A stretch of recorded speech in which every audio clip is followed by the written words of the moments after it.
Snuderne er verdens mest hemmelige og fredelige dyr. Det er derfor, man aldrig hører om dem i skolen. Der findes heller ingen udstoppede snuder på museerne. Og i de zoologiske haver ser man dem aldrig. Du er ikke rigtig klog, sagde Otto. Bliv hellere her i mosen. Det er meget sikrere. Men det ville snuden ikke. Den hoppede i vandet.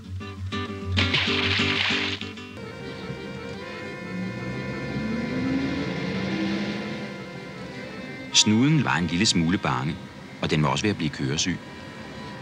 Den begyndte at fortryde, at den var så nysgerrig og var taget væk fra den dejlige, fredelige mose i bagagerummet på en bil.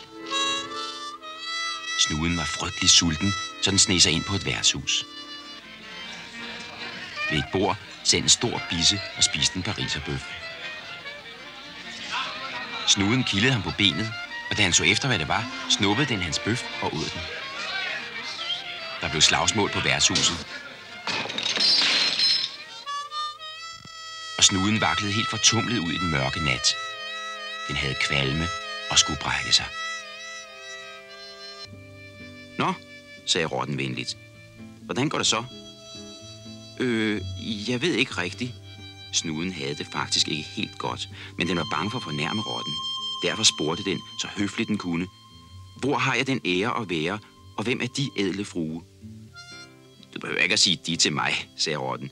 Jeg hedder Rita, og du er hjemme hos mig i et gammelt kulskur på havnekajen.